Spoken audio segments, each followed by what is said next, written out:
समवेद भक्त वृंद की निताय गौर सीतनाथ प्रेमानंदे हरे कृष्ण। श्रीमद् भगवद्गीதையில அத்தியாயம் 10 பதம் 9.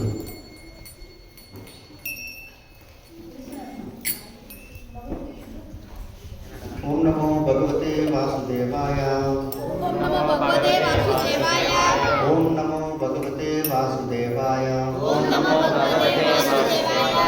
ओम नमो भगवते वासुदेवाय। ओम नमो भगवते वासुदेवाय।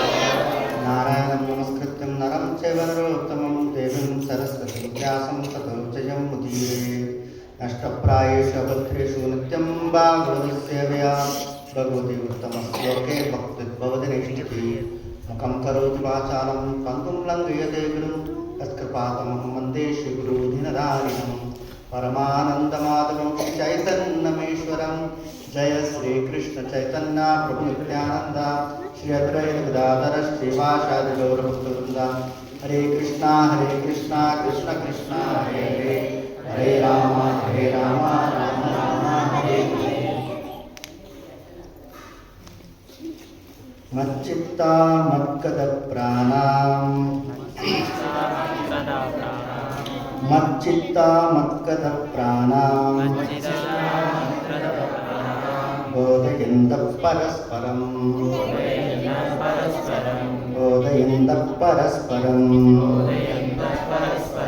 कथयन्तश्च मां नित्यं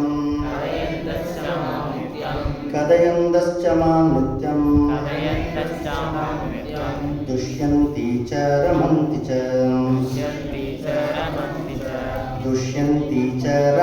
च मच्चित्ता मद्गत प्राणां बोधयन्तः परस्परं कथयन्तश्च मां नित्यं दुष्यन्ति च रमन्ति च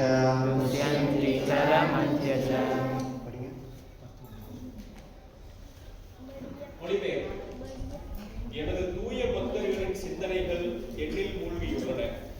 அவர்களது வாழ்க்கை எனது தொண்டிற்காக அர்ப்பணிக்கப்பட்டுள்ளது.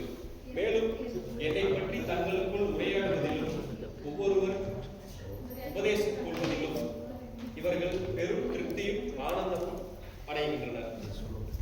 பொருளுரை: தூய பக்தர்களின் இயல்புகள் இங்கே வர்ணிக்கப்பட்டுள்ளன. அவர்கள் தங்களை இறைவனின் திவ்யமான அன்பு தொண்டில் முழுமையாக ஈடுபடுத்துகின்றனர். அவர்களது மனதை கிருஷ்ணரின் தாமரை திருவடிகளில் இருந்து திசை திருப்ப முடியாது. அவர்களது உரையாடல்கள் அனைத்தும் ஆன்மீக விஷயங்களை பற்றியவை. தூய பக்தர்களின் அறிகுறிகள் இந்த ஸ்லோகத்தில் மிகவும் தெளிவாக குறிப்பிடப்பட்டுள்ளது. பரமபுருஷரின் பக்தர்கள் அவரது குணங்களையும் லீலைகளையும் புகழ்வதில் தினசரி 24 மணி நேரமும் ஈடுபட்டுள்ளனர். அவர்களது இதயமும் ஆத்மாவும் சதா சர்வ காலமும் கிருஷ்ணரில் மூழ்கியுள்ளன. மேலும் அவரை பற்றி மற்ற பக்தர்களுடன் விவாதிப்பதில் அவர்கள் ஆனந்தமடைகின்றனர்.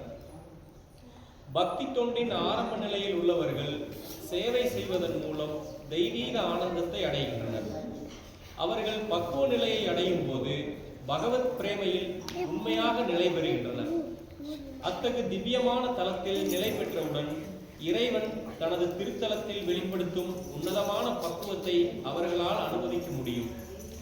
பகவான் சைத்தன்யர் திவ்யமான பக்தி தொண்டினை உயிர்வாளிகளின் இதயத்தில் விதைக்கப்படும் விதைக்கு ஒப்பிடுகிறார். பிரபஞ்சத்தின் பல்வேறு கிரகங்களில் எண்ணிலடங்காத உயிர்வாளிகள் சுற்றி கொண்டுள்ளனர். இவர்களில் மிகவும் சிலரே தூய பக்தரை சந்தித்து பக்தி தொண்டை புரிந்து கொள்வதற்கான வாய்ப்பினை பெறக்கூடிய அதிர்ஷ்டசாலிகளாக இருப்பர். இந்த பக்தி தொண்டு ஒரு விதையை போன்றது. இது உயிர்வாளியின் இதயத்தில் விதைக்கப்பட்டு அவன் ஹரே கிருஷ்ணா கிருஷ்ணா கிருஷ்ணா ஹரே ஹரே, ஹரே ராமா ராம ராமா ஹரே ஹரே என்று கேட்டுக்கொண்டும் சொல்லிக்கொண்டும் இருந்தால் தொடர்ந்து நீர் ஊற்றுவதன் மூலம் ஒரு மரத்தின் விதை எவ்வாறு முளைக்குமோ அதுபோன்று பக்தியின் விதையும் முளைக்கும். பக்தி தொண்டு எனும் இந்த ஆன்மீக கொடி படிப்படியாக வளர்ந்து ஜட உலகின் திரையை கிழித்துக் கொண்டு ஆன்மீக வானில் பிரம்மஜோதியின் பிரகாசத்தினுள் நுழைகிறது. ஆன்மீக வானில் மிக உயர்ந்த கிரகமும் கிருஷ்ணருடைய பரம லோகமுமாகிய கோலோக விருந்தாவனத்தை அடையும் வரை இக்கொடி தொடர்ந்து வளர்கின்றது. இறுதியில் கிருஷ்ணரின் தாமரை திருவடிகளில் அடைக்கலம் பெற்று அங்கேயே அக்கொடி நித்திய வாழ்வு வாழ்கின்றது. ஒரு கொடி வளரும் போது பூக்களையும் பழங்களையும் படிப்படியாக வழங்குவது போல பக்தி தொண்டு என்னும் இக்கொடியும் பழங்களை உற்பத்தி செய்கின்றது. மேலும் சிரவணம் கீர்த்தனத்தின் மூலம் அதற்கு தொடர்ந்து நீர் ஊற்றப்பட்டு வருகின்றது. பக்தி தொண்டு என்னும் இக்கொடி சைத்தன்ய சரிதாமிருதத்தில் மத்திய லீலை அத்தியாயம் 19 முழுமையாக விளக்கப்பட்டுள்ளது. அங்கே விளக்கப்பட்டுள்ளபடி பரமபுருஷரின் தாமரை திருவடிகளில் முழு தாவரமும் தஞ்சமடையும் போது பக்தன் இறையன்பில் முழுமையாக ஆழ்ந்து விடுகிறான். அதன் பின்னர் நீரின்றி எவ்வாறு ஒரு மீனால் வாழ முடியாதோ அதுபோன்று பரமபுருஷரின் உறவின்றி ஒரு கணமும் வாழ முடியாத நிலையை அவன் அடைகின்றான். அத்தகு நிலையில் பரமபுருஷருடனான உறவினால் அவன் திவ்யமான குணங்களை உண்மையில் அடைகிறான். ஸ்ரீமத் பாகவதம் முழுமுதற் கடவுளுக்கும் அவரது பக்தர்களுக்கும் இடையேயான இத்தகைய உறவினை பற்றிய வர்ணனைகளால் நிறைந்துள்ளது. எனவே ஸ்ரீமத் பாகவதம் பக்தர்களுக்கு மிகவும் பிரியமானது. இது பாகவதத்திலேயே 12.13.18 சொல்லப்பட்டுள்ளது. ஸ்ரீமத் பாகவதம் புராணம் அமலம் யத் வைஷ்ணவானாம் பிரியம், ஜட செயல்கள், பொருளாதார முன்னேற்றம், புலன் நுகர்ச்சி மற்றும் முக்தியை பற்றிய எந்த விளக்கமும் ஸ்ரீமத் பாகவதத்தில் கிடையாது. முழுமுதற் கடவுள் மற்றும் அவரது பக்தர்களுடைய திவ்யமான இயல்புகளை முழுமையாக வர்ணிக்கும் ஒரே காவியம் ஸ்ரீமத் பாகவதம் மட்டுமே. எனவே கிருஷ்ண உணர்வில் முன்னேற்றம் பெற்ற ஆத்மாக்கள் இளைஞன் பெண்ணுடைய சங்கத்தில் ஆனந்தமடைவதைப் போல திவ்யமான இலக்கியங்களை கேட்பதில் இடையராது ஆனந்தம் அடைகிறார். ஓம் ஹரே கிருஷ்ணா. தேங்க்யூ. மச்சித்தா மத்கத பிராணா போதயந்த பரஸ்பரம் கதையந்தச்ச மாநித்தியம் துஷ்யந்தீச்ச ரமந்திச்ச. ஸ்ரீமத் பகவத்கீதையோட 10வது அத்தியாயத்தில் 9வது ஸ்லோகத்தில் இந்த வர்ணனை கொடுக்குறாங்க. சில பிரபுபாதர் பக்தர்களுடைய மேன்மையை சொல்கிறாங்க. இன்னைக்கு நமக்கு கொடுத்துருக்கிற டாபிக் என்ன அப்படின்னு கேட்டிங்கன்னா, சைத்தன்ய மகாபிரபுவோடைய அவதார ரகசியங்களை பற்றி சொல்கிறாங்க. அதுக்கும் இந்த ஸ்லோகத்துக்கும் என்ன சம்பந்தம் அப்படின்னு பார்த்தீங்கன்னா, பக்தர்களுடைய குணநலன்களை இங்கே சொல்கிறாங்க. அவங்க எப்பவுமே எப்படி இருப்பாங்க? மச்சித்தா இருக்கிறாங்க. கிருஷ்ணருடைய சிந்தனைகளில் எப்பவும் மூழ்கி இருக்கிறாங்க. இப்போ மகாபிரபு பக்தர்களுடைய இந்த மாதிரி ஈடைகள், இந்த மாதிரி ஒரு குணாதிசயங்கள் எல்லாம் மகாபிரபு கிருஷ்ணர் பார்த்துக்கிட்டே இருக்கிறார். இதே மாதிரி இவங்களுக்கு எப்படி இவ்வளோ ஆனந்தம் கிடைக்குது அப்படின்னு. ஸோ மச்சித்தா மத்கத பிராணா, மத்கனம் என்னுடைய அவருடைய வாழ்க்கை எனது தொண்டிற்காக அர்ப்பணிக்கப்பட்டுள்ளது. நம்ம ஜீவராசிகள் எல்லாருமே 3 வகையாக பிரிக்கப்படலாம். ஒருத்தங்க என்ன பண்ணுவாங்க? நான் கடவுளை அடைய வேண்டும் அப்படின்னு நினைப்பாங்க. இன்னொருத்தங்க நான் தான் கடவுள் ஆகணும் அப்படின்னு நினைப்பாங்க. இன்னொருத்தங்க அப்படியே நான் கடவுளுடைய ஐக்கியம் ஆயிடுறேன், உள்ளே போய் அப்படியே ஜோதியா கடவுளுக்கு உருவம் இல்லை அப்படின்னு நினைக்கிறேன். இந்த மாதிரி பலதரப்பட்டவங்க. ஆனால் யாருக்குமே பக்தன் ஆகணும் அப்படிங்கிற ஒரு எண்ணம் இல்லை. எல்லாரும் பகவானுடைய ஐக்கியமாகணும், இல்லைன்னா பகவான் ஒன்றாகணும், இல்லைன்னா நான் பகவானுடைய இடத்துக்கு நான் போயிடுவேன், மெர்ஜ் ஆகிடும், ஜோதியில் போய் இருப்பேன், இப்படி தான் அவங்க நினைக்கிறாங்க. இல்லைன்னா நான் தான் கடவுளாகணும். இப்போ இது பொதுவான எல்லாருடைய மனோநிலையில் இருக்கக்கூடிய ஒரு விஷயம். இன்னைக்கு அது எல்லாருக்கும் சின்னதாக நம்ம உதாரணமாக நமக்கு தெரியும். இப்போ ஒருத்தர் வீட்டில் இறந்து போயிட்டாங்கன்னா என்ன சொல்லுவாங்க? அவர் கடவுள் ஆயிட்டார். இது எப்படி அவங்க வாயிலிருந்து வருது? அவங்களுடைய மனதிற்குள்ள என்ன நினைக்கிறாங்க? நான் கடவுளாகணுங்கிற எண்ணம் இருக்கிறதுனால தான் அந்த வார்த்தை வருது. நம்ம இறைவன் திருவடி சேர்ந்தாருன்னா அது வேற காரியம். நான் இறைவன், அவர் இறைவன் ஆயிட்டார், அவரு தெய்வம் ஆயிட்டார், அவரு கடவுள் ஆயிட்டாரு அப்படின்னு. ஸோ இவங்க கண் முன்னாடி யார் பார்க்குறாங்க? அவங்க தான் என்னோட கடவுள் அப்படின்னு சொல்லுவாங்க. ஆனால் பகவானுடைய பக்தர்கள் அப்படி கிடையாது. நான் பகவானுடைய தொண்டனாக இருந்து தொண்டனாக இருந்து சேவை செய்ய வேண்டும் என்று ஆசைப்படுறாங்க.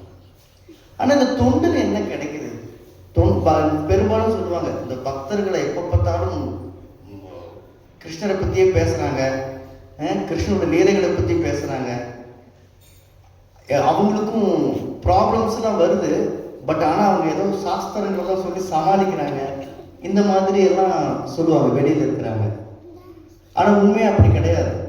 பக்தர்கள் அவங்களுடைய மனதிற்குள்ள பகவானை பாவிச்சிருக்கிறாங்க. அதனால தான் அவங்களுக்கு அந்த வெளிப்பாடுகள் வருது. அப்போது இதில் உன்னதமான பக்தர்கள் யார் அப்படின்னு பார்த்தீங்கன்னா, பிருந்தாவனத்தில் இருக்கிற கோபியர்கள், கோபாலகர்கள், இவங்கெல்லாம் ரொம்ப உன்னதமான பக்தர்கள். அப்போது இவங்க பகவானுடைய லீலைகள் தினம் தினம் பண்ணிகிட்டே இருக்கிறாங்க. அவங்களுக்கு ஆனந்தம், அவங்களுக்கு பலவிதமான உணர்வு பரிமாற்றங்கள் நிகழ்த்து. என்னென்ன? சிரிக்கிறது, துக்கப்படுறது, அழுகிறது. துக்கம்னா என்ன? பகவானுடைய பிரிவினால துக்கப்படுறது. இந்த மாதிரி நிறைய விதமான அனுபவங்கள், நிறைய விதமான அந்த உறவு பரிமாற்றங்கள், இதுல பயங்கரமான ஆனந்தம் உங்களுக்கு. கிருஷ்ணர் கூட இருந்தா பயங்கரமான ஆனந்தம் அடைந்து ஆடுறாங்க, பாடுறாங்க, கண்ணீர் மல்கிறாங்க, குதிக்கிறாங்க. இதெல்லாம் உணர்ச்சி பரிமாற்றம். கிருஷ்ணர் இல்லைன்னா, பக்கத்தில் இல்லைன்னா அவரை நினைச்சு ஆடுறாங்க, அவரை கொண்டாடுறாங்க, அவரை குதிக்கிறாங்க மேலே கீழே. அவங்களும் கிருஷ்ணர் இப்படி பண்ணுவார் அப்படி பண்ணுவாருன்னு சொல்லிட்டு அவங்க டான்ஸ் ஆடுறதும் பாட்டு பாடுறதும் இதெல்லாம். ஸோ மகாபிரபு கிருஷ்ணர் என்ன பண்றாருன்னா, ராதாராணியை கூப்பிட்டு இந்த துவாபரீகம்லாம் முடிஞ்சதுக்கு அப்புறம், நீ என்னுடைய லீலைகள்ல பலவிதமான உணர்வுகளை உன்னிடமிருந்து பார்த்தேன். அந்த பரிமாற்றத்துல நம்ம 2 பேரும் இருந்த இந்த லீலைகளில் பலவிதமான உணர்வுகளை நான் பார்த்தேன், பாவத்தை பார்த்தேன், அழுகிறது, அதுல எல்லாத்துலயும் நீங்க உச்சமா ஆனந்தமா இருந்தீங்க. எப்படி இது ஆனந்தமா இருக்கிறீங்க, எப்படி இந்த உணர்வுகள்லாம் இருக்குது அப்படிங்கிறது என்னால புரிஞ்சிக்கவே முடியல. அப்படி நம்ம என்ன நினைக்கிறோம், பகவானை புரிஞ்சுக்க முடியலன்னு நினைக்கிறோம். ஆனா பகவான் என்ன நினைக்கிறாருன்னா, பக்தர்களை புரிஞ்சுக்க முடியலன்னு நினைக்கிறாங்க. இப்போ பகவான் இந்த கேட்ட உடனே ராதாராணி, அதெல்லாம் உங்களுக்கு புரியாது, என்னுடைய ஹிருதயத்துல நான் கொடுத்திருக்கிற இந்த அனுபவங்கள், எனக்கு உங்களுக்கு இருக்கக்கூடிய அந்த உறவு பரிமாற்றம், இதெல்லாம் எப்படி இருக்குன்னு என்னுடைய இதயத்துல தான் நான் சேகரித்து வச்சிருக்கிறேன். அப்போ கிருஷ்ணர் கேட்கிறார், உன்னுடைய இதயத்தை எனக்கு தர முடியுமா அப்படின்ட்டு. உடனே அவர் ஓகே, நீ என்னுடைய இதயத்தை எடுத்து இந்த பக்தனுடைய அனுபவத்தை நீங்க அனுபவிக்கலாம் அப்படின்ட்டு. ஸோ அப்படியே நான் என்னுடைய இதயத்தை உனக்கு கொடுத்த அந்த அனுபவத்தை நீங்க பிரேமை மூலியமா அனுபவிச்சாலும் நீங்க மயங்கி விழுவீங்க, உணர்ச்சி வசப்படுவீங்க, ஆடுவீங்க, பாடுவீங்க, எல்லாம் செய்வீங்க.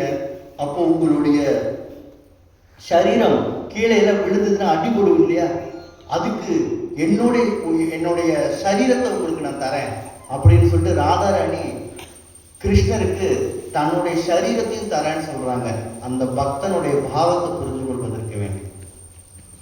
அப்போ சைத்தன்ய மகாபிரபுவா அவதாரம் எடுக்கிறதுக்கு என்ன தேவைப்பட்டது கிருஷ்ணருக்கு? பக்தனாக ஒரு ஹிருதயம், தூய பக்தனோட ஹிருதயம் தேவைப்பட்டது, ராதாரானுடைய இதயம்.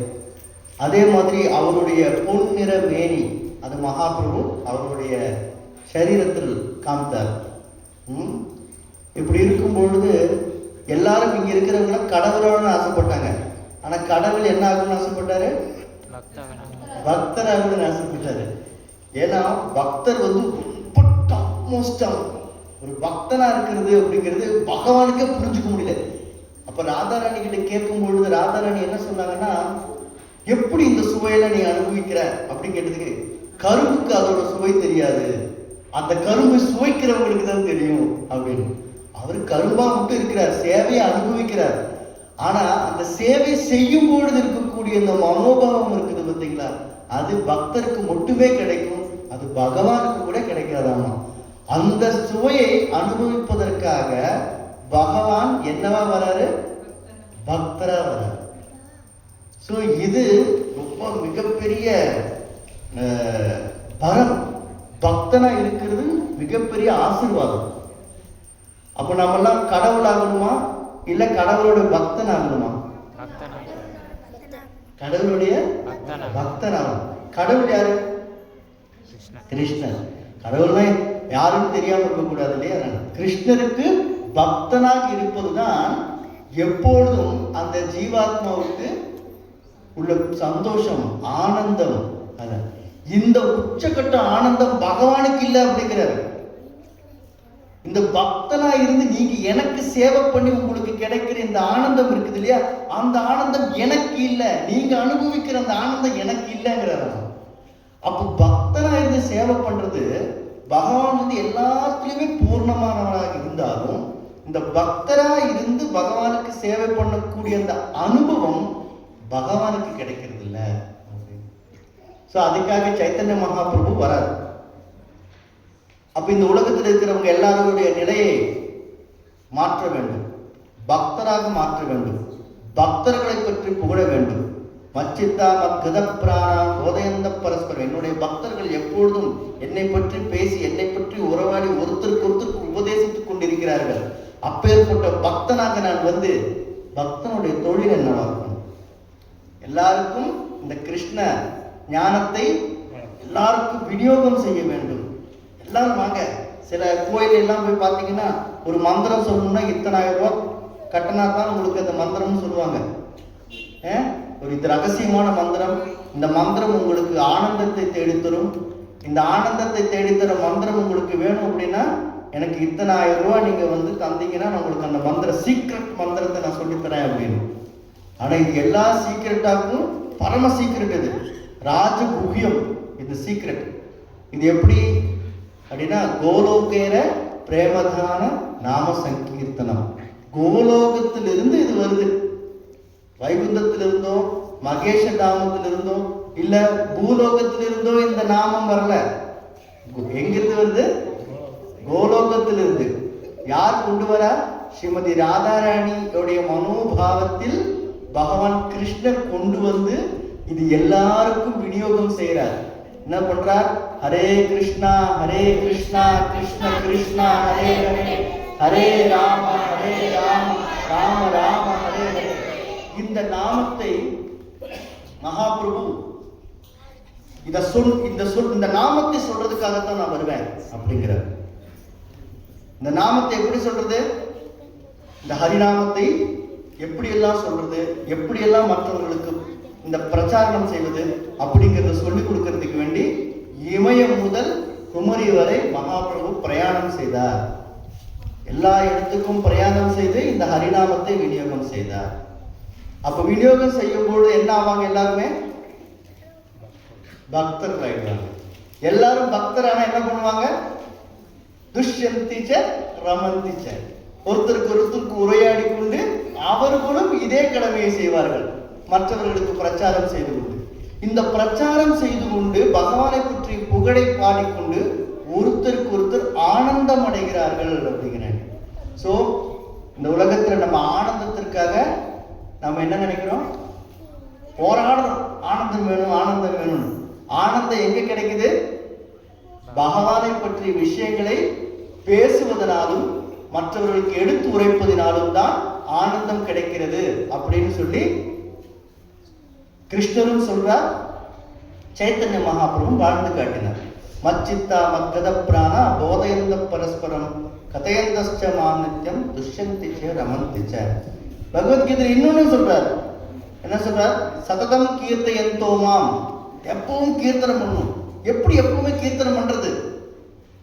எப்பவுமே எப்படி கீர்த்தனம் பண்றது? மகாபிரபு காமிச்சு கொடுக்குறாரு. எப்பவுமே எப்படி கீர்த்தனம் பண்றது, 24 மணி நேரமும் எப்படி கீர்த்தனம் பண்றதுன்னு சைத்தன்ய மகாபிரபு காமிச்சு கொடுக்குறாரு. சோ பகவான் எதற்காக ஆசைப்படுகிறார்? பகவானுக்கு ஒரு ஆசை இருக்கா? பகவான் வந்து எல்லாத்தையும் அனுபவிப்பவர். அவர் பூர்ணமானவர்.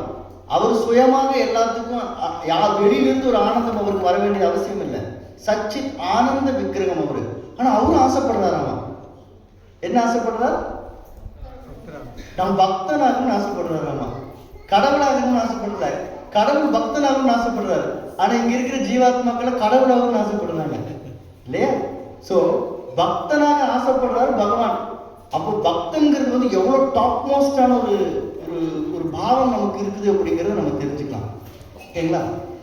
அப்ப இந்த பக்தனை எல்லாருக்கும் பகவானே பிரியப்படக்கூடிய பக்தன், பகவானாலேயே பக்தனாக ஆகணும் அப்படின்னு நினைக்கக்கூடிய பக்தனுடைய குணங்கள், அந்த பக்தன் எல்லாருக்கும் பிரச்சாரம் செய்து கொடுத்து எல்லாரையும் கிருஷ்ண பக்தன் ஆக்கக்கூடியவர். இப்பேற்பட்டவர்களை அவங்களுடைய குணமும் அவங்களுடைய மதிப்பும் எப்படி மற்றவர்களுக்கு எடுத்து உரைக்கணுங்கிறது சொல்றாரு. பக்தர்களை நிந்திக்கிறது தப்பு அப்படின்னு சொல்றாரு. ஏன்னா பக்தனாகணும்னு ஆசைப்படுறது பகவானே பக்தனாகனு ஆசைப்படுறாரு. அப்ப அப்பேற்பட்ட பக்தனை எந்த அளவுக்கு நம்ம வச்சுக்கணும்? மனோநிலை பகவானே அவருடைய ஹிருதயத்துல பக்தன் வச்சிருக்கிறார் அப்படிங்கிறார். நம்மளோட ஹிருதயத்துல யார் இருக்கிறார்? பரமாத்மாவா கிருஷ்ணர் இருக்கிறார். கிருஷ்ணரோட ஹிருதயத்துல யார் இருக்கிறார்? பக்தர்கள் இருக்கிறாங்க. அப்போ அவருடைய ஹிருதயத்தில் இருக்கிற பக்தனை நாம குறை பேசினா அவருக்கு பிடிக்குமா? பிடிக்காது. அப்போ என்ன பண்ணுனா, இந்த பக்தர்கள் தான் எல்லாருக்கும் இந்த கிருஷ்ண பிரேமையை வழங்குறாங்க, எல்லாருக்குமே கொடுக்குறாங்க. அப்படி இருக்கும்பொழுது அப்பேற்பட்ட பக்தனோட ஸ்தானம் ரொம்ப உயர்ந்தது. அந்த ஸ்தானத்துக்கு உண்டான மரியாதை நாம் தரும் பொழுது பகவான் மகிழ்ச்சி கொள்கிறார். இதையெல்லாம் செய்து காண்பிப்பதற்காகத்தான் சைத்தன்ய மகாபிரபு வரார். பக்தனுடைய சிந்தா மச்சித்தா, பக்தனுடைய சிந்தனைகளில் பகவான் இருக்கிறார். மக்கத பிராணா, வாழ்க்கை எனது தொன்றிற்காக அர்ப்பணிக்கப்படுகிறார். போதையந்த பரஸ்பரம், தங்களுக்கூட உரையாடி கொண்டிருவதில் உபதேசித்துக் கொள்வதிலும் அவர் துஷ்யந்திச்ச ரமந்திச்ச, திருப்தியும் ஆனந்தமும் அடைகிறார்கள் அப்படின்னு சொல்றாங்க. இதேதான் பகவானுக்கு. பகவான் என்ன பண்றார்? மச்சித்தா, எப்போதும் பக்தனுடைய சிந்தனையில் ஆழ்ந்து கொண்டிருக்கிறார். மக்கத பிராணா, பக்தருக்கும் அவருக்கும் இருக்கிற கோலோகத்துல பாத்தீங்கன்னா அவருடைய பக்தர்களுக்கும் அவருக்கும் இருக்கக்கூடிய அந்த தொண்டு இருக்குது பாத்தீங்கன்னா, ரெண்டு பேருக்கும் பரஸ்பரம் தொண்டிலே அர்ப்பணிக்கப்படுறாங்க. பகவான் அதுக்கு ஈக்குவலா பக்தன் எந்த அளவுக்கு பகவான் மேல பிரேமத்தை காட்டுறானோ அதே அளவுக்கு பிரேமையை பகவான் பக்தனுக்கு காட்டுறாராம். மக்கத பிராணா, என்னுடைய பிராணன். இல்லைன்னா ராதாராணி கிட்ட போய் அவரு கெஞ்ச மாட்டாரு, எனக்கு உன்னுடைய பாவத்தை எனக்கு கொடு, நீ எவ்வளவு ஆனந்தமா இருக்கிற அதை எனக்கு சொல்லு, எப்படி உனக்கு இந்த அளவுக்கு இவ்வளவு பாவங்கள் வெளிப்படுத்துற, ஒரு க்ஷணத்துல எவ்வளவு விதமான பாவங்களை நீ வெளிப்படுத்துற, எப்படி அப்படின்னு கேட்கிறாரு ராதாராணி கிட்ட. யார் கேட்கிறா? பகவான் கேட்கிறாரு. பாவகிராகி ஜனார்தனாங்கிறாங்க. ஆனா அவரு ராதாராணியோடைய பாவத்தை கேட்கிறாரு, நீ எப்படி இவ்வளவு பாவத்தை கொடுக்குற, அந்த பாவத்தை எனக்கு கொடு. அப்போ ராதாராணி அந்த ஹிருதயத்தை எடுத்து கிருஷ்ணருக்கு தந்து அவருடைய திருமேனியும் தந்து அவர் மகாபிரபுவா வராரு. இந்த மகாபிரபு சததம் கீர்த்த எந்தோமாம், பக்தர்களாக என்ன பண்ணுவாங்க? எப்பவுமே கீர்த்தனம் பண்ணி பகவான் கோபிஸ்ல என்ன பண்ணிட்டு இருந்தாங்க? என் நேரமும் கோவிந்த தாமோதர மாதவேதி, எப்ப பார்த்தாலும் கோவிந்தா மாதவா இதையே சொல்லிட்டு இருப்பாங்களாம். அவங்களுக்கு ஒரு ஒரு க்ஷணமும் பகவான் கண்ணு முன்னாடி தெரியும், ஒரு ஒரு க்ஷணமும் பகவானை பற்றியே பேசிக் கொண்டிருப்பாரு. இப்படி எப்பவுமே பகவானை பற்றி பேசிக் கொண்டிருக்கிற பக்தர்களாக பகவான் ஆன உடனே பகவான் என்ன ஆயிடுச்சு? பகவான் அதே மாதிரி பேச ஆரம்பிக்கிறார். பக்தனுடைய பாவத்துல பக்தன் என்னென்னலாம் பண்ணுவானோ அதெல்லாம் பகவானும் பண்றாரு, காமிச்சு கொடுக்குறாரு, இப்படித்தான் பக்தனா இருக்கணும். அப்போ யாரோ ஒருத்தர் இவர் பகவான் கிருஷ்ணர் அப்படின்னு சொன்ன உடனே அவர் என்ன பண்றாரு? காதை பொத்திக்கிறாரு. ஏன்னா பக்தனை அப்படிதான் பொத்திக்குவான், நான் பகவான் இல்லை, நான் பக்தனா இருக்கணும் அப்படின்னு ஆசைப்படுவேன். அப்படி இருக்கும் பொழுது அந்த பக்தர்களால பகவானுக்கு ஆனந்தம் வருகிறது, பக்தர்களால பக்தருக்கு ஆனந்தம் வருகிறது, பக்தரால பக்தருக்கும் ஆனந்தம் அடைகிறது. இப்படி எல்லா விதத்திலும் பக்தனால் ஆனந்தம் அடையப்படக்கூடிய பக்தனை நிந்திச்சா என்னாகும்? ஆனந்தம் போய் துக்கம் வந்துடும் அப்படின்னு தெரிஞ்சுக்கலாம்.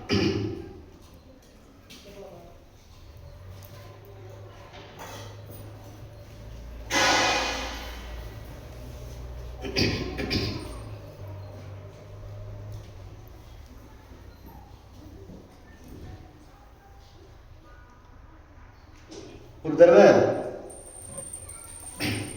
சைத்தன்ய மகாபிரபு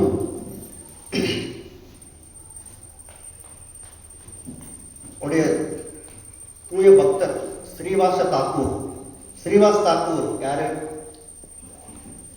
பஞ்சதத்துவால ஸ்ரீவாஸ் தாக்கூர் யாரு? யாருக்கா தெரியுமா? நாரத முனிவர் 5 விதமான தத்துவங்கள்ல மகாபிரபுவோட சேர்ந்து மற்ற 4 பேரும் வராங்க. சைத்தன்ய மகாபிரபு யாரு?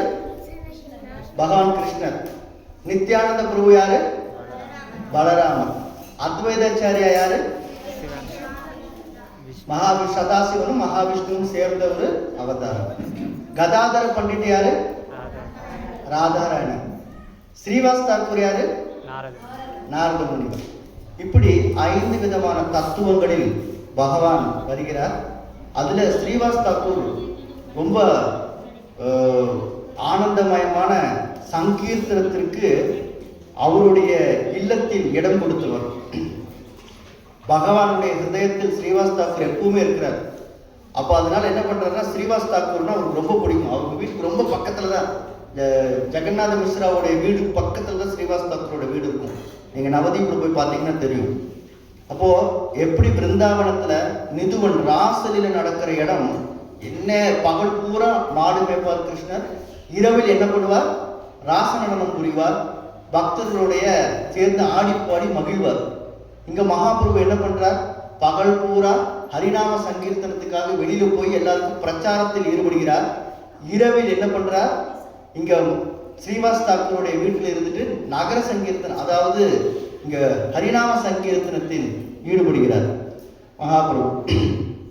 அப்போ அந்த நிதுவனுக்கு நிகரானது இந்த ஸ்ரீவாஸ் தாக்கூருடைய வீடு அப்படின்னு சொல்லுவாங்க நவதீப்ல. அந்த ஸ்ரீவாஸ் தாக்கூர் மிகச்சிறந்த ஒரு வைஷ்ணவனாக இருந்து அவருடைய கிருஷ்ண பக்தியை யாருக்கும் தொந்தரவில்லாமல் செய்துட்டு வர்றார். அந்த டைம்ல கோபால் சாப்பால் அப்படின்னு ஒரு காளி பக்தன் இருக்கான், காளி. அப்போ அவன் என்ன பண்றான்னா, இந்த வைஷ்ணவ சித்தாந்தத்தை எல்லாருக்கும் சொல்லி கொடுத்து எல்லாரும் வைஷ்ணவனா மாறிட்டாங்க அப்படின்னா, இந்த காளியோடைய உபாசனைகள் செய்ய மாட்டாங்களே அப்படின்றனாலையும், இந்த பக்தர்களுடைய கீர்த்தி ரொம்ப உயர்ந்து போயிடும், அப்புறம் எல்லாருமே ஸ்ரீவாஸ் தாக்கூரை வந்து கொண்டாடுவாங்க அப்படின்னு சொல்லிட்டு ஸ்ரீவாஸ் தாக்கூருடைய பேருக்கு களங்கம் விளைவிப்பதற்காக இந்த சாப்பால் கோபால் என்ன பண்றாருன்னா, அவர் வீட்டு முன்னாடி ரத்தம், ஆடெல்லாம் வெட்டி ரத்தம், அப்புறம் குங்குமம், இந்த மாதிரி இலைகள் எல்லாம் போட்டு அசைவம் இந்த கொலை பண்ணி எல்லாம் போட்டு வச்சிருக்கிறாங்க, மிருக வதையெல்லாம் பண்ணி ரத்தம் எல்லாம் ஆக்கி. அப்போ சொல்றாரு, இந்த ஸ்ரீவாஸ் தாக்கூர் வந்து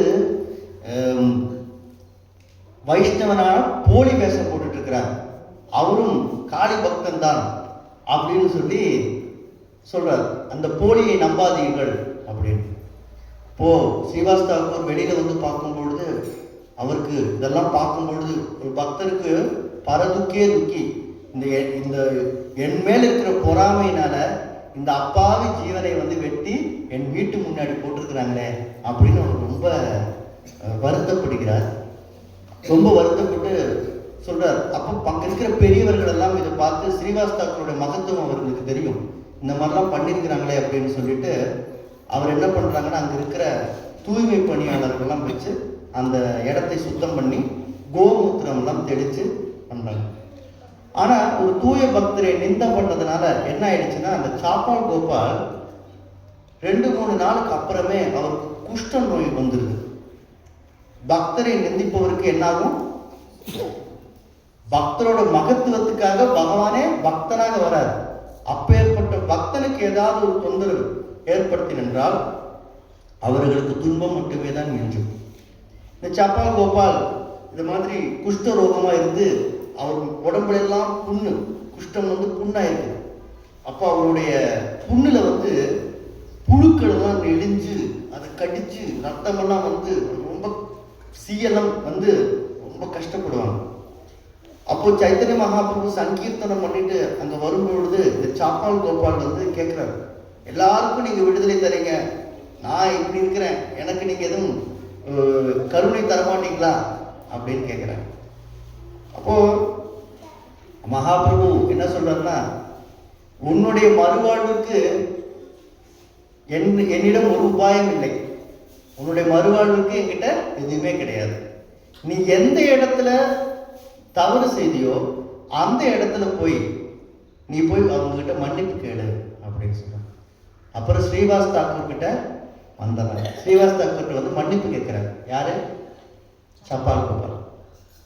அப்போ மன்னிப்பு கேட்ட உடனே அவருடைய உடம்புல இருக்கிற குஷ்டரோகம் எல்லாம் மாறி அவர் என்ன பண்றார், ஹரே கிருஷ்ணா கிருஷ்ண கிருஷ்ணா ஹரே ஹரே, ஹரே ராம ராம ராம ஹரே ஹரே அப்படின்னு பகவானுடைய திருநாமத்தை சொல்லி நகர சங்கீர்த்தன அந்த சங்கத்துக்குள் இந்த கோபால் சப்பால் போய் சேர்ந்தார். சப்பால் கோபால் இதுதான் பக்தனுடைய மகத்துவம். இது என்ன அப்படின்னா, பக்தனை நிந்திப்பது தவறு, அந்த நிந்தித்த பக்தரிடம் போய் மன்னிப்பு கேட்டு அவரிடம் சரணாகதி அடையும் பொழுது அவர் உடனே மன்னித்து அவருக்கு கிருஷ்ண பிரேமையை வழங்குகிறார் அப்படின்னு தெரிஞ்சுக்கலாம்.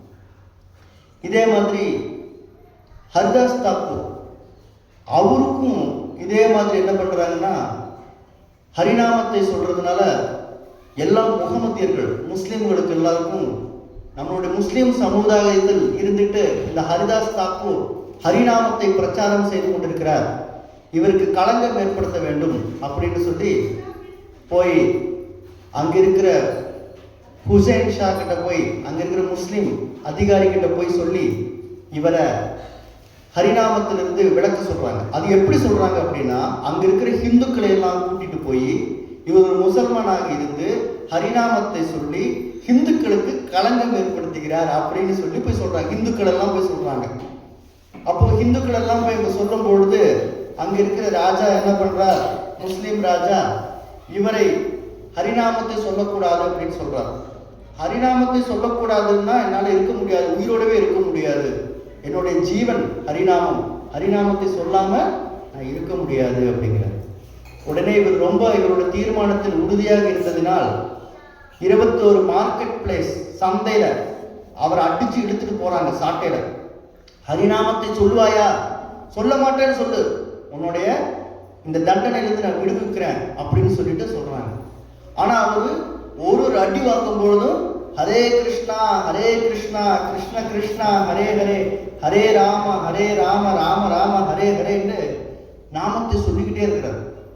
அப்போ மேல இருந்து சுதர்சன சக்கரம் வருது. ஹரிதாஸ் தாக்கூரை இப்படி உபத்திரவம் செய்யறவங்களை அவங்கள நான் இப்பவே வதம் செய்ய போகிறேன் அப்படின்னு பகவான் கையில் இருக்கிற சுதர்சன சக்கரம் வந்து ஹரிதாஸ் தாக்கூருடைய உபதிரவிக்கிறவங்களை எல்லாம் வந்து வதம் செய்யறதுக்கு காத்திருக்குது. அப்போ ஹரிதாஸ் தாக்கூர் இந்த யாரெல்லாம் அவரை கொடுமைப்படுத்துகிறார்களோ அவர்களுக்காக ஹரிதாஸ் தாக்கூர் பிரார்த்தனை செய்கிறார் சுதர்சன சக்கரத்துக்கிட்ட. சுதர்சன சக்கரமே, நீங்க ஒண்ணும் செய்யாதீங்க, இந்த யுகத்தில் அவங்க எல்லாம் ஹரிநாமத்தை அடி வாங்கும் பொழுது ஹரிநாமத்தை கேட்டுட்டு இருக்கிறாங்கல்ல, கேட்கட்டும் அப்படின்னு. அப்போ பகவான் வந்து பிற்காலத்துல மகாபிரகாஷ் நிலையில இதெல்லாம் சொல்றார்.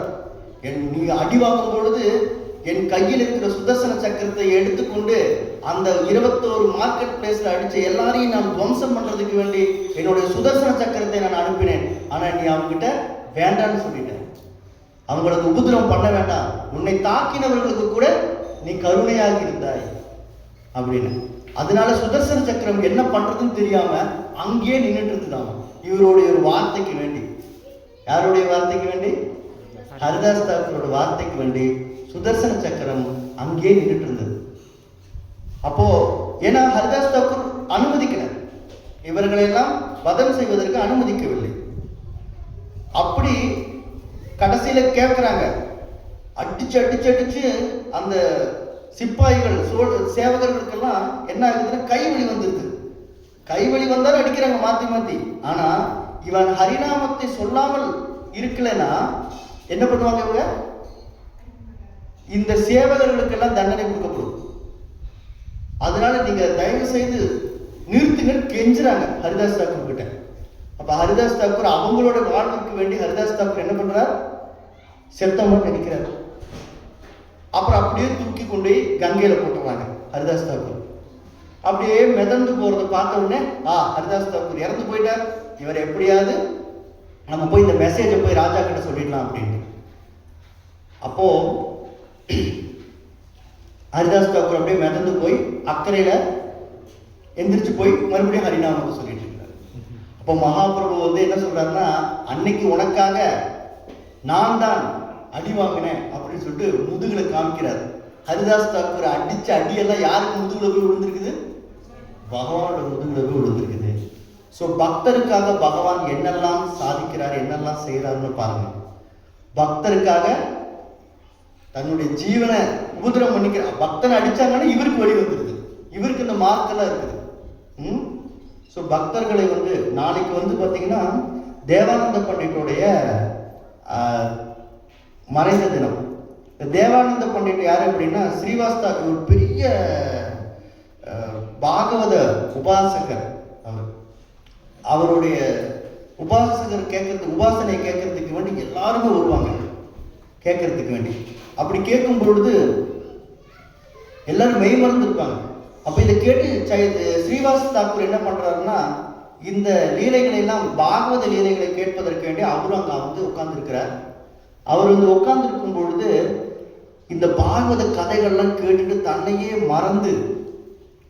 மறந்து அவர் உணர்ச்சி வசப்பட்டு ஹரிவோல் ஹரிவோல் அப்படின்னு சொல்லிட்டு அவர் கத்துறார், உருள்றார். இந்த பரவச நிலையெல்லாம் பார்த்த உடனே அங்கே இருக்கிறவங்க எல்லாம் கொஞ்சம் டிஸ்டர்ப் ஆகி, என்ன இவன் பைத்தியம் மாதிரி ஏதாவது பண்ணிட்டு இருக்கிறான் அப்படின்னு சொல்லிட்டு என்ன பண்றாங்கன்னா, இந்த ஸ்ரீவாஸ் தாக்கூரை அப்படியே குண்டு கட்டா தூக்கி கொண்டு போய் தெருவில் போட்டுறாங்க. தெருவில் போட்ட உடனே அங்க இருக்கிறவங்க எல்லாருக்கும் ரொம்ப மனவேதனை. ஸ்ரீவாஸ் தாக்கூருடைய கூட வந்த பக்தர்களுக்கு எல்லாத்துக்கும் ரொம்ப மனவேதனை. இப்படி வந்து ஸ்ரீவாஸ் தாக்கூரை தூக்கி போட்டாங்க. அதுல இருந்து இவருக்கு தேவானந்த பண்டிட்டுக்கு பாகவதம் சொல்லக்கூடிய அந்த விஷயத்தில் ஆர்வம் இல்லாமல் போய்விடுகிறது. ஒரு பக்தனுக்கு எது முக்கியம்? ஹரிநாம ஜபம் சொல்வது, பகவானை பற்றி கேட்பது, இதெல்லாம் ரொம்ப முக்கியம்.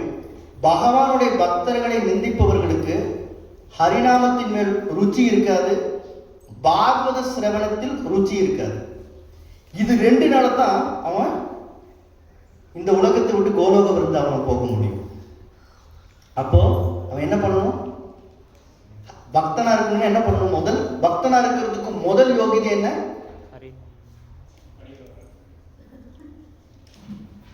பக்தர்களுடைய மகத்துவத்தை தெரிந்து அவர்களிடம் அவர்களுக்கு குறை பேசுவது, அவர்களுக்கு அபராதம் செய்வது, இதெல்லாம் கூடாது. ஏன்னா அது மூலியமா தான், அவர்கள் மூலியமா தான் பக்தியில் அடையணும் இல்லையா? ஸோ ரொம்ப ரொம்ப முக்கியமானது பக்த சங்கம். பக்த சங்கத்தினால் என்ன கிடைக்குது? பக்த சங்கத்தினால் என்ன கிடைக்குது? பக்தியில என்ன கிடைக்கும் நமக்கு? துஷ்யந்திச்ச ரமந்திச்ச என்ன கிடைக்குது? திருப்தியும் ஆனந்தமும். பக்தனோட சங்கத்தில் என்ன கிடைக்குது? பக்தியும் ஆனந்தமும் கிடைக்குது. இதே மாதிரி நிறைய இருக்குது. பக்தர்களை நிந்திப்பவர்களுக்கெல்லாம் சான்காசி ஹரிதாஸ் தாக்கூருடைய லீலை, அதே மாதிரி ஜகாய் மாதாயோட லீலை, இந்த லீலையெல்லாம் கேட்டு பார்த்தீங்கன்னா தெரியும். பக்தர்களை நிந்திப்பது வந்து தவறு அப்படிங்கிறதுக்கு வேண்டி ஒரு பக்கம் பக்தியை வளர்த்துறதுக்கு உண்டான முறைகள் எல்லாம் பகவான் நமக்கு சொல்லிக் கொடுக்கிறார். இன்னொரு பக்கம் அதை ப்ரொடெக்ட் பண்றதுக்கு வேண்டி ஹரிநாமத்தின் மூலியமாக, சாது சங்கத்தின் மூலியமாக பக்தி வளர்கிறது. பக்தியிலிருந்து நமக்கு ஆர்வம் குறைவதற்கு என்ன காரணம்? பக்தர்களை நிந்திப்பது, அசத் சங்கத்தை நாம் ஈடுபடுவது. இது ரெண்டு காரணம். ஒன்று பக்தி வளர்வதற்குண்டான காரணங்கள், இன்னொன்று பக்தி வீழ்வதற்குண்டான காரணங்கள். பக்தி வளர்வதற்குண்டான காரணங்கள் என்ன? பக்தர் சங்கம், ஹரிநாம ஜபம், இரண்டும். பக்தர் நிலையிலிருந்து வீழ்ச்சி அடைகிறது, பக்தர்களை நிந்திப்பது, அசத் சங்கத்தில் ஈடுபடுவது. இதனால எல்லாரும் பக்தியிலிருந்து நம்ம வீழும். அப்புறம் அபராதம் செய்யணும் இதன் மூலியமாக. பக்தி எவ்வளவு இம்பார்ட்டன்ட் நான் சொன்னேன். பகவானே நம்ம எல்லாம் என்ன நினைக்கிறோம்? பகவானாக நினைக்கிறோம். பகவான் என்ன நினைக்கிறாரு? பக்தராக நினைக்கிறாரு. பக்தர்ங்கிறது வந்து ரொம்ப உயர்ந்த நிலை. பகவானே பக்தனாக ஆசைப்படுறாரு. ஆனா அப்பேற்பட்ட பக்தனுடைய குணநலங்கள் எப்படி இருக்கணும்? அவர் வந்து நான் இந்த மாதிரி ஒரு பக்தனுடைய குவாலிட்டி எனக்கு வேணும் அப்படின்னு நினைக்கணும். அவரை கவருவது. இப்ப ராதாராணி கிட்ட போய் கிருஷ்ணர் கேட்டாருன்னா ஏன் கேட்டாரு? ராதாராணி கிட்ட கிருஷ்ணர் ஏன் கேட்டாரு? அவருடைய பக்தியில ராதாராணியை கவர்ந்துருச்சு. ராதாராணி கவர்ந்ததுனால தானே கிருஷ்ணர், ராதாராணியோடைய பக்தி கிருஷ்ணருக்கு கவர்ந்ததுனால தான் கேட்டாங்க. இப்போ நம்மளுடைய பக்தி அவருக்கு கவரணும் இல்லையா? அப்ப நம்ம எப்படி இருக்கணும்? ராதாராணுடைய பக்தி கிருஷ்ணரை கவர்ந்ததினால் நான் ராதாராணுடைய பாவத்தில் நான் இருக்க ஆசைப்படுகிறேன் அப்படிங்கிறார். அப்போ நம்மளுடைய பக்தியில் பகவான் கவரப்படணும்னா என்ன பண்றது? பக்த சங்கத்தில் ஒற்றுமையாக இருந்து இந்த சங்கத்தில் இருக்க வேண்டும், ஹரிநாமத்தை சொல்ல வேண்டும். இதை சொல்லிக் கொடுக்கிறதுக்கு தான் மகாபிரபு இங்க வந்திருக்கிறார். ஸோ இந்த மகாபிரபு வந்து சாதாரணமான எல்லா கலியுகத்திலையும் வரமாட்டார். இவர் எப்ப வருவார்? எத்தனாவது மன்வந்தர்? 21வது மன்வந்தரத்தில் வருகிறார் அப்படின்னு சொல்றாங்க. இந்த துவாபர யுகத்துல ஸ்ரீ கிருஷ்ணர் ராதாராணி இவங்க வராங்க. இது உடனே அடுத்து வர கலியுகத்தினுடைய முதல் பாதியில் வந்துட்டு ஆரம்பத்தில் ராதாவும் கிருஷ்ணருடைய சேர்க்கையில், ராதாவுடைய பாவத்தில், ராதையுடைய திருமேனியில் பகவான் கிருஷ்ணர் வருவதுதான் சைத்தன்ய மகாபிரபு. சைத்தன்ய மகாபிரபு யாரு?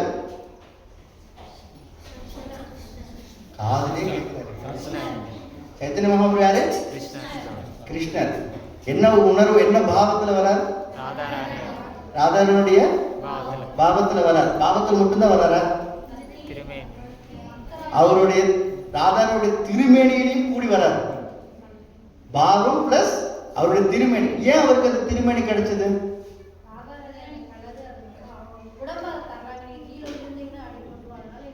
ஆன்மீக பரவச பக்தனா இருந்தா ஆன்மீக பரவசம் வரும். அந்த ஆன்மீக பரவசத்துல நீங்க கீழே விடுவீங்க. அப்போ உங்களோட தேகத்திற்கு எதுவும் ஆயிடக்கூடாது அப்படிங்கிறதுக்கு வேண்டி ராதாரணியோட தன்னோட தேகத்தையே கிருஷ்ணருக்கு தராராம் இல்லையா? ஸோ அப்பேற்பட்ட இந்த உன்னதമായ பக்தனுடைய குவாலிட்டி ரொம்ப ரொம்ப முக்கியமானது. அதனால தான் பகவானே வராரு. ஸோ நம்மளும் இதெல்லாம் தெரிஞ்சுக்கிட்டு இந்த பக்தி செய்யறது வந்து சாதாரணமான ஒரு நிலையா நம்ம நினைக்க கூடாது. பக்திங்கிறது ரொம்ப உயர்ந்த நிலை. பக்தராக இருப்பதும் மிகவும் உயர்ந்த நிலை. எப்பொழுதும் பகவானை சார்ந்து இருப்பது, பகவானுடைய ஸ்மரணத்தில் இருப்பது அப்படிங்கிறது ரொம்ப ஆசீர்வதிக்கப்பட்ட நிலை. இந்த நிலையில் இருக்கும் பொழுது அதற்கு பங்கம் வராத ரீதியில் நாம் நடந்து கொள்ள வேண்டியது நம்முடைய கடமை இல்லையா? இந்த பக்தனுடைய நிலையிலிருந்து கீழே இறங்குவதற்கு யாராவது விருப்பம் இருக்குதா? பக்திங்கிற நிலையிலிருந்து இறங்குறதுக்கு யாருக்காவது விருப்பம் இருக்குதுன்னா கை தூக்குங்க. இல்ல, எல்லாருக்கும் பக்தனா இருக்கணும்னு இருக்குது இல்லையா? அப்ப என்ன பண்ணணுமோ, இந்த மச்சித்தா மத்கத பிராணா என்ன பகவானுடைய பிராணத்தில், பகவானுடைய லீலைகளில், ஸ்மரணத்தில் நாம் எப்பவும் இருக்க வேண்டும். அதுக்கு பக்தருடைய சங்கத்தில் எப்பவும் நம்மளை வச்சுக்கணும். இதன் மூலியமாக பக்தி மென்மேலும் வளர்ந்து கிருஷ்ணனுக்கு பிரியமான ஒரு சகாவாக நாம் ஆவோம். ஹரே கிருஷ்ணா. ஏதாவது கேள்விகள் இருந்தால் கேட்கலாம்.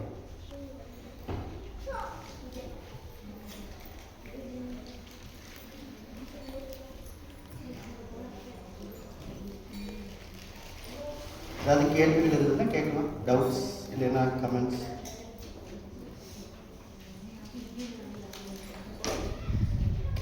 Thank you very much.